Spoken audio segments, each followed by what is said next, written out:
Now let's talk about Lightspeed India Partners. They've closed $275 million for the funding round, the third, and this from limited partnerships from LPs. As the top American venture firm looking to ramp up its investments in the world's second largest internet market. My colleague Nayantara had a chance to speak to the startup's partner, Dev Khara, to understand Lightspeed's growth roadmap going ahead from here. And now that they have their third round that has concluded with $275 million in the kitty, what exactly do they plan to do with it? This is what we heard from Lightspeed. It's a culmination of over a decade of time that we've spent in India. And, the Indian economy has kept growing. And so it's a vote of confidence in the startup ecosystem more broadly. And the belief that India will produce and continue to produce a lot of very, very big companies that will help India progress. And that's the need of the hour right now, right? With COVID and everything, there's a lot of things that are not working. And I think technology startups and the startup ecosystem in general can put India back on track.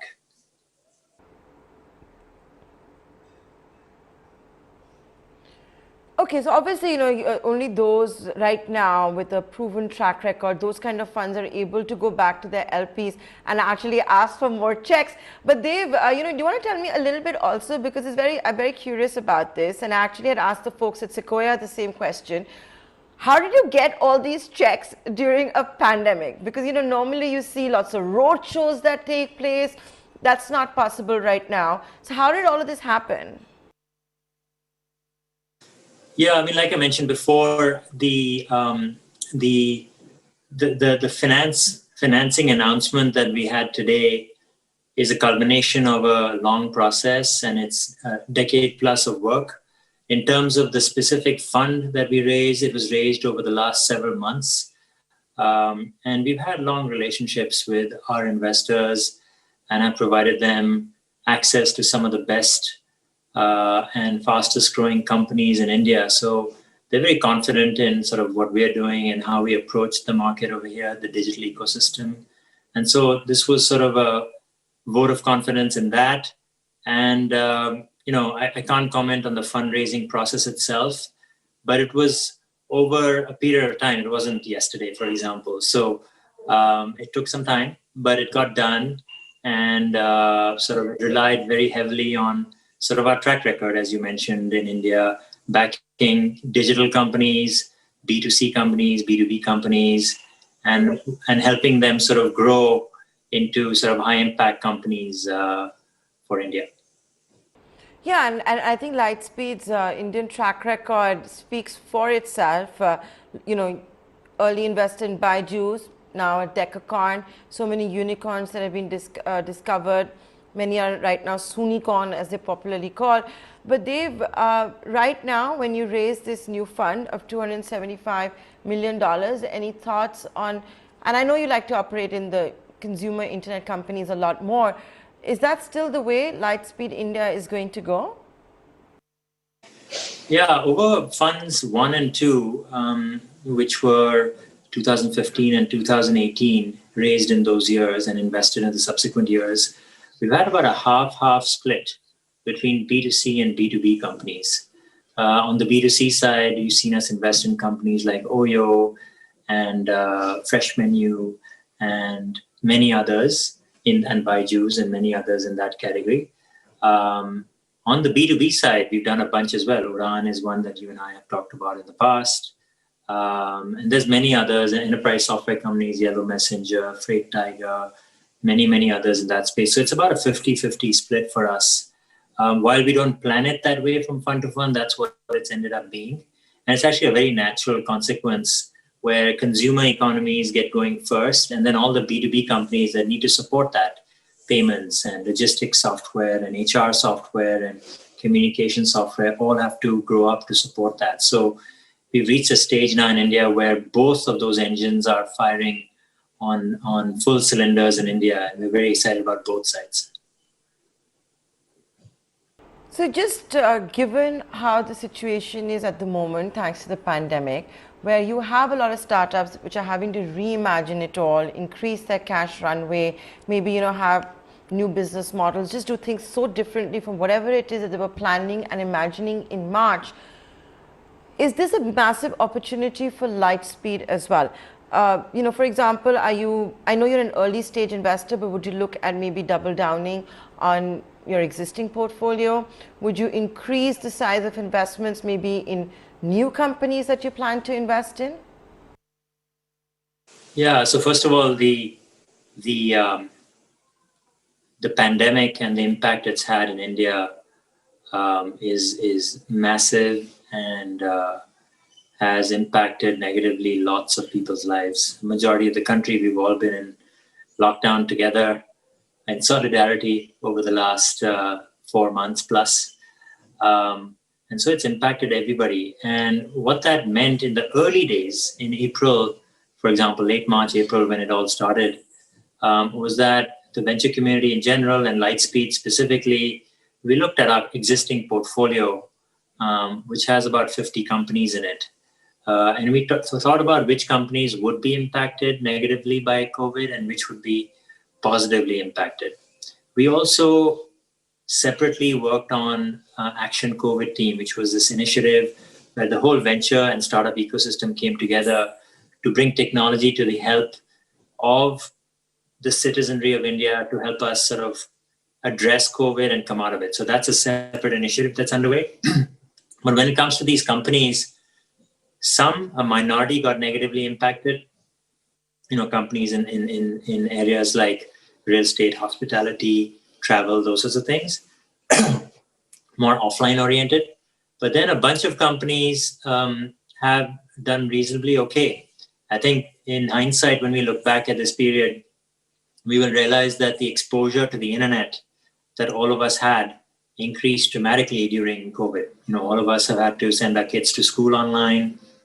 We've had to buy groceries online. We've had to entertain ourselves online.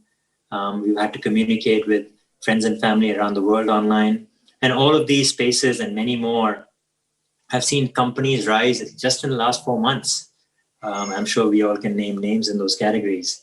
And so that's been positive in a sense. And I think some of that will last well beyond COVID. Now, when it comes to the strategies you suggested, doubling down on our companies and so on, yes, we do that as a matter of course. We've got $3.2 billion that Lightspeed raised in global growth funds earlier this year, in addition to the $275 million that we announced today. And we bring that to work in our companies. And over the last several years, we've had multiple Lightspeed funds invest in India. We've invested over $750 million in India. And with this current fund, that brings our commitment to India to over $1 billion. So there's plenty of capital for the companies that need it. Having said that, there's one other thing I want to sort of say here, which is that while lots of our companies have expanded and grown very nicely, and they're well known as sort of expansion stage or growth stage companies in India, Oyo, Udaan, BYJU'S, Sharechat, etc.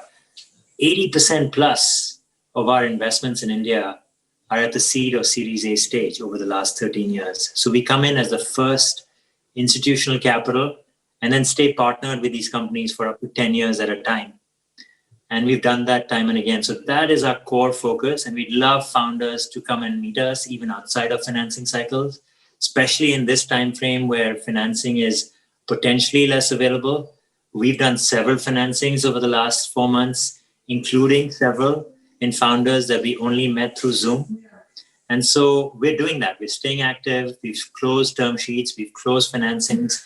Companies of ours, one that's going to announce in the next couple of weeks, the founders moved to the Bay Area, closed the financing 2 months ago in the middle of COVID. So things are happening in the midst of this downturn, and we are there with our capital to support those companies. So Dev, just want to pick up from what you were talking about, that, of course, everything has to be done virtually. You've got a new normal. The new normal is likely to stay whenever there is a vaccine as well. For example, you talked about online classes, right?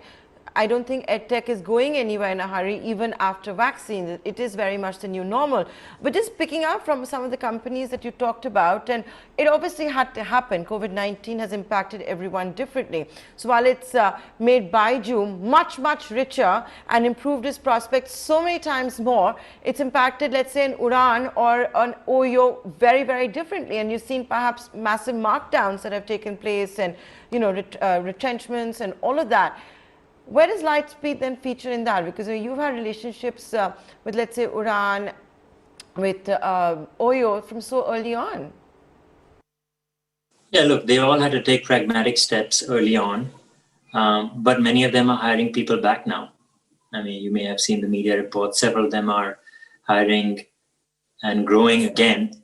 We've also got a company in our portfolio called apna.co, which is especially focused on blue collar and gray collar workers and putting them back to work in India and earning an income for themselves. These are people who are maybe work in factories, maybe work in service industries. These are skilled and unskilled folks around the country who are being given access to jobs and training and upskilling through apna.co. So several of our companies are engaged in bringing people back to work. Yes, some companies had to take pragmatic steps earlier, but they're hiring back now. I don't think there's any question that India will come roaring back. We already see the trend lines. Several of our companies are back at February levels of activity today. And many have gone beyond. The ones that saw an uplift from sort of this period where we were all stuck at home. So it's not all positive news. It's all not negative news. But on the whole, I think when we look back in hindsight, I think this will be very positive. One other thing that I think has changed is the level of activity in the startup and funding ecosystem.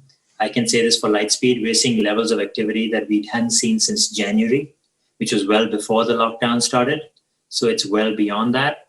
And the other thing we've got is we've now got 6 partners here at Lightspeed versus 2 10 years ago, where 6 of us, actually versus 2 5 years ago even, where 6 partners plus several other investment professionals are ready to meet entrepreneurs at the seed, pre-seed, and Series A stage from all sorts of backgrounds. We've got people who are product experts, Harsha Kumar, who was heading up product at Ola. We've got people who've been practicing physicians, Weber. We've got former entrepreneurs. We've got people who've built businesses in India and in the US. So we've got a very diverse set of backgrounds here, and we can bring that to bear in with our companies. We don't believe that there's only one vertical specific way of looking at a company. We bring all of these different approaches to work. So you'll see us having a very flat, team-oriented environment when we help our companies. And that's what I think we need here. This ecosystem, while it's buzzing, is still emerging, still early. There's not enough experienced mentors. There's not enough experienced VCs, for that matter, in the market to help all the companies. And so we have to bring multiple perspectives. And we also have this sort of platform approach here at Lightspeed, where we have recruiting folks, we've got marketing folks, business development folks, people, and this is in the US, etc., and India, where we can bring that to bear for our companies. So all that help is available today for our portfolio companies, and we'd love to chat with other new companies and back them to help them out as they grow. Okay, and in talking going forward now, what is exciting Lightworks at the moment? You said 50-50 is usually B2C, B2B for internet companies. Can I ask you, and it's very generic, and I know you hate these kind of questions, but what's hot? What's not hot? Yeah, I mean, that thing changes from time to time. I think anything virtual is hot. Let's put it that way. I know it's a very broad answer to what you're saying, but anything that can enable people to connect with other people online, whether it's in a business setting, in a creative setting, in a consumer setting where you're getting entertained together, where you're entertaining each other, where you're connecting with other human beings. I think that's the need of the hour right now. and those sorts of technologies are doing really well. So we're seeing a lot in video, for example, not just video as in short form video or whatever, like our company Sharechat does, but also long form video, events and meetings for business professionals and trade shows and all that. We're seeing a lot in that category. We're seeing video coming into gaming. There's a company of ours called Rio where the gamers can stream themselves alongside the game that they're playing. And that itself becomes entertainment that other people watch.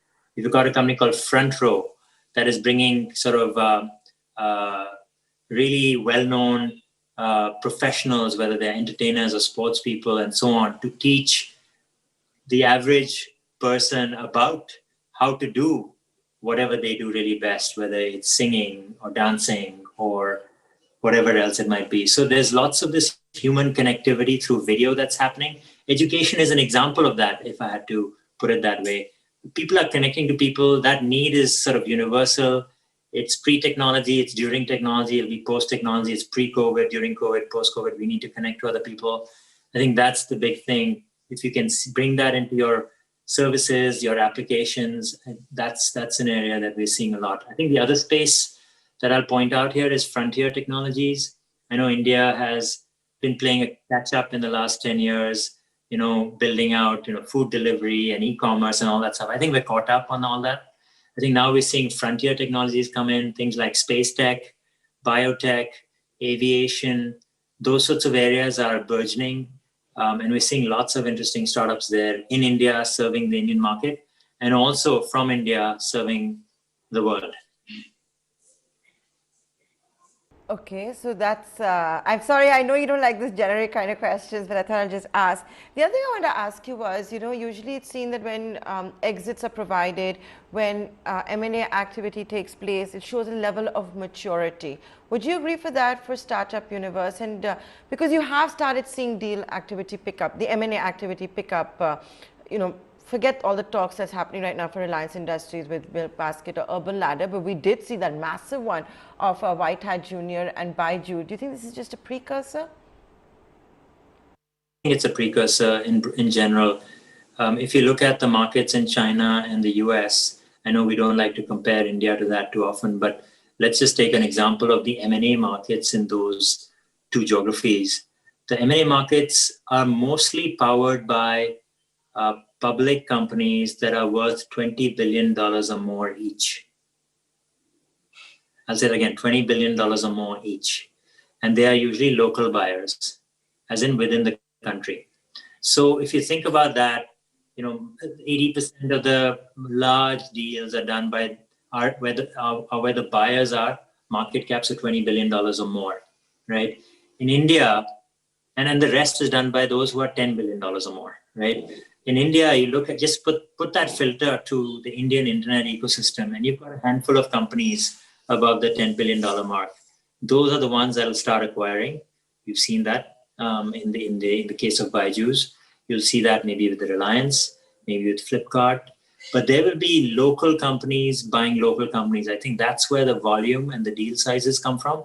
Yes, there will be companies from abroad that come in and buy from time to time. But my belief is that it'll be mostly Indian buyers. And as the number of buyers or the number of companies above a $10 billion market cap mark increases, they will start buying. And you'll see more of that. So as long as you believe that large companies will get created in India, you will see large M&A starting to happen in India. The fallacy isn't trying to say that M&A hasn't happened, but without noticing that big companies had been created 5 years ago. So once those companies get created, you will see M&A. Those companies have a growth imperative. They have to keep growing. They have to keep buying for that reason.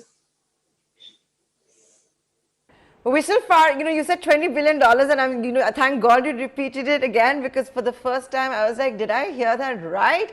But when you even talk about the $10 billion one, if I'm not mistaken, we only have around 2 companies in that range at the moment. Yeah, I mean, I don't claim to know all the valuations in the market, but it's a handful of companies or less. It's not that many companies. Yeah.